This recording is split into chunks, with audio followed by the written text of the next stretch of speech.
Hello everyone, नमस्ते। स्वागत छ तपाईहरुलाई मेरो टेरेस गार्डनमा। यो एकदम चर्को घाममा तपाईहरुलाई मेरो यो फ्लावरले शीतलता दियोस् भन्दै मैले भिडियो सुरु गरेँ। अहिले काठमाडौँमा यति गर्मी भएको छ अहिले नै। अब समरमा त के होला, अहिले 2-3 साल भयो काठमाडौँमा एकदमै टेम्परेचर बढिरहेछ के। मैले हिजो हेर्दाखेरि 31-32 देखाइरहेको थियो भनेपछि अब समरमा चाहिँ के होला, यस्तो गर्मी। तर पनि प्लान्टहरु बिचारहरु सर्भाइभ गरिरहेछ। यो क्रिजन्थेमम कस्तो येलो ब्राइट शीतल हुने खालको, अनि व्हाइट पिटोनिया अब त्यो बजार के भन्छ नर्सरीबाट ल्याएकोहरू त सबै स्पेन्ड भइसक्यो, सकिसक्यो। अनि अस्तिको पानीले बिगाड्यो नि त, तिनीहरू चाहिँ भयो फालिसक्यो। यो चाहिँ घरकै भएर यस्तो राम्रो फुलिरहेछ है। यो यता अनि जुरेनियम, यता क्रिजन्थेमम फेरि अर्को, यो चाहिँ घाम चर्को भएर फेड कलरको देख्ने कि। अनि यता हिबिस्कससँगै यो आलु आएछ, मैले राखिदिएको किन मैले त्यो किचन वेस्टबाट मैले मल बनाउँछु नि त, कम्पोस्ट। अनि त्यसमा त्यो आलु गुसहरू आएको होइन, जतासुकै आलु र टमाटर मात्रै आउँछ।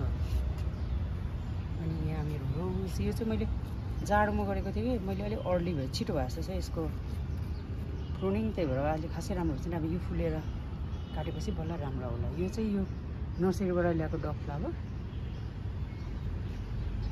यिनीहरू मैले हार्ड प्रुनिङ गरेर राखेँ किनभने मेरो मैले नर्सरीबाट अरू फुल नल्याउँ भनेर कि यसपालि मैले नै उस गरेको छरिरहेको छु नि त सिडहरू। अनि केही लगाउँ भनेर तिनीहरू रेडी भएको छैन, त्यही भएर यिनीहरू चाहिँ यतिकै अब गमला के खाली राख्नु भनेर यतिकै।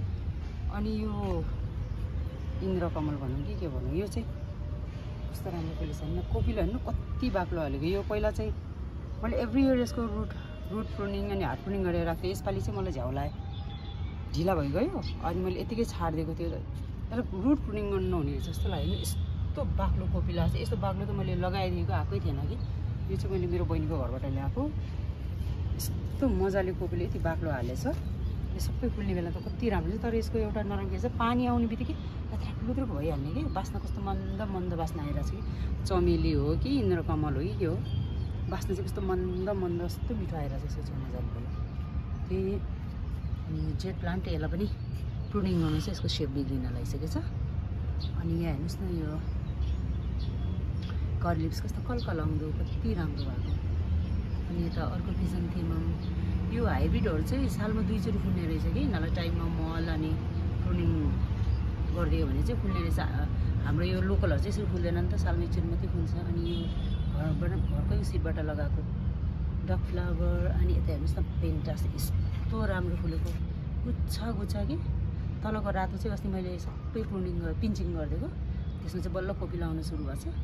यो चाहिँ हेर्नुहोस् न यस्तो राम्रो भएको छ। अनि मैले चाहिँ यहाँ भिन्काको सिड लगाएको थियो कि, भिन्काको सिड लगाएको थियो। एउटा पर्पल एउटा पिङ्क थियो। यो पर्पल पऱ्यो कि पिङ्क पऱ्यो, मैले फेरि बिर्स्यो है। एउटा मात्रै आएको होइन, आउँदैन आएको। अलि ल्याएको थियो, त्यो पनि किराले खाएको कि टुप्पो यो चाहिँ यति मात्रै आयो कि। मैले त टन्नै झरेको थिएँ नि त, आधा गरेर आउँदै आएन। यो चाहिँ व्हाइट हो, आफै आएको। मेरो व्हाइट त त्यो मैले व्हाइट चाहिँ लगाइनँ, सेभ पनि गरिनँ सिड, किनभने जतासुकै आएको यो गर्छ, त्यही भएर। अनि यता जिनिया चाहिँ बरुभन्दा सबै किराले खाएको थियो कि। यो मैले त आउँदैन होला भनेको त, यो यति राम्रोसँग आयो। यो राम्रोवाला चाहिँ हेर्नु त्यस्तो आउँदैन। जिनिया चाहिँ यो एउटा मात्रै, येल्लो मात्रै, यो ठुलो खालको हो। मलाई सानो खालको त नाकै लाग्यो कि, जतासुकै त्यो सानो अलि ठुलो खालको पाउँदैन। अनि मैले लास्ट इयर ल्याएको त येल्लो परेछ है। अनि मैले त्यही राखेको थियो, केही पनि हुँदैन। अब म यही लगाउँछु। त्यही भएर मैले मेरो गमलाहरू खाली गरेको छैन कि। अब यो चाहिँ अलि बेला हुन लाग्छ, अब यसलाई चाहिँ निकालेर रोप्नु होला। भिन्काको त रेडी नै भएको छैन। अनि यो मेरो एमरेलिस अस्ति चैतको उसबाट ल्याएको मेलामा, अनि कति राम्रो आएको छ हेर्नुहोस्। अब अहिले त ढिलो भएको भएर पत्ता आएको छैन, कोपिलो मात्रै आएको छ। यसो चाहिँ ठुलो बल्ब्स भएर दुईवटा, यहाँ अर्को पनि आउन लाग्छ। यो चाहिँ सानो बल्बको भएर एउटा मात्रै आएको छ। भन्नु त मैले डबल भनेर ल्याएको हो है, तर कहिले पनि उहाँले भनेको साँचो कहिले पनि हुँदैन कि। हेरौँ, फिङ्गर क्रस डबलै होस् मेरो यो रोज। यो पनि अब हेर्नु न, घाम चर्को भएर कलरै चेन्ज भएको छ यस्तो। अब अहिले बिहान 9 बजिरहेछ है, घामको यस्तो चर्को छ। मेरो बगनविला चाहिँ तपाईँहरूले चाहिँ बगनविला यसरी पिन्चिङ गरिदिनु भयो भने अग्लो हुन पाउँदैन कि। यो फुल हुने जम्मा चाहिँ केही नभने फुल कोपिला हाले छैन भने यसरी पिन्चिङ गरिदिनु कि। यसरी मैले सबै पिन्चिङ गरेर राखेको, सबै यसरी पिन्चिङ गरिदियो भने अनि यो बुसी हुन्छ, अग्लो हुन पाउँदैन। यसरी कस्तो राम्रो फुलेको छ।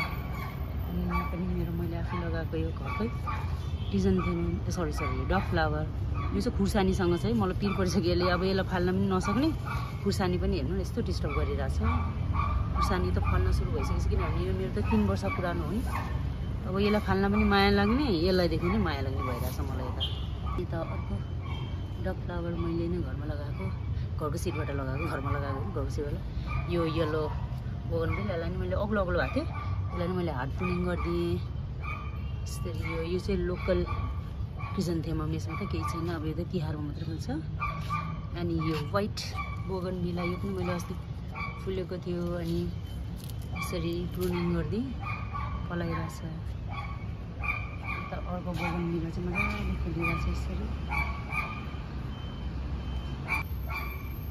यो सोफ चाहिँ हेर्नु न कस्तो मजाले रेडी हुनै लाग्छ कस्तो राम्रो लाग्छ यहाँ त रेडी पनि भइसकेको छ झरेको है क्या यस्तो सुकेर यस्तो रहेछ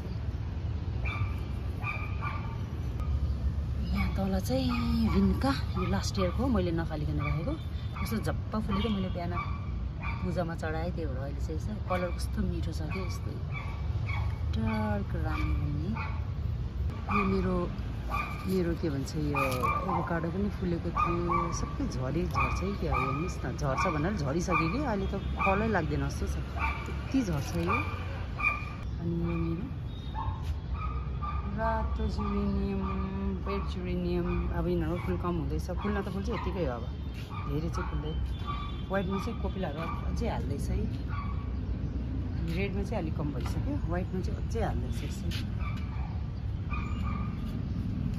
पेलार्गोनियम यो त पेलार्गोनियम चाहिँ अलि यो सेडमा राख्नेहरू चाहिँ ढिलो फुल पनि ढिलो फक्रिने रहेछ अनि लङ लास्टिङ अलि हुने रहेछ क्या अनि स्पेन्ड पनि ढिलो हुन्छ तलको र यहाँको सँगै फुल्यो भने कति स्पेन्ड हुन्छ यो चाहिँ कति निकै रहन्छ यो कस्तो राम्रो हेर्नुहोस् लेगी भएको छ यता बिगोनिया चाहिँ बरु रोपेको 4-5 दिनमा चाहिँ अलि चाहिँ टुसा निस्केको अलि सबै हरायो के भयो आउने कि नआउने छाम्दा त साह्रै छ है पानी पनि एकदम मैले कम दिन चाहिँ भिजाउने मात्रै माथिबाट अनि यो क्रिसमस क्याक्टस चाहिँ कस्तो मजाले हेर्नुहोस् न मैले ह्यान्ड प्रुनिङ गरिदिएको थिएँ अनि यहीँ पुरो लगाइदिएको थिएँ यिनीहरू पनि सक्सेस भएको छ अनि यो मोन्स्टर त यस्तो लामो आएछ कति राम्रो यो ब्ल्याक जिजीमा बल्ल यो आएछ यो त मलाई दिदीले दिनुहुने बेलामै यस्तो यसको यो टुसा निक्लेको थियो बल्ल निस्केछ हेर्नु न अनि यो मुनसाइन त यस्तो खुसी भएको छ मलाई एकैचोटि 4वटा निस्केछ नि त यहाँ एउटा यसको पछाडि अर्को छ अनि यता कस्तो मजाले के यस्तो खुसी हुन्छ यो बेलामा यिनीहरूमा पनि मजाले आछ है थुप्पैमा आछ यिनीहरू सबैमा आछ अनि यो फिडली फिडमा चाहिँ यसलाई मैले पिन्चिङ गरिदिएको थियो दुईवटा आयो कि कस्तो खुसी लाग्यो नि यो त पत्ता पनि आइसकेको छ यसमा चाहिँ आउन लाग्छ हस् त यति भन्दै म आजको मेरो भिडियो एन्ड गर्न चाहिँ आशा छ यो भिडियो पनि तपाईँले मन पराइदिनुहुन्छ होला भन्दै मैले मेरो भिडियो एन्ड गर्न चाहेँ so keep watching keep supporting see you next video by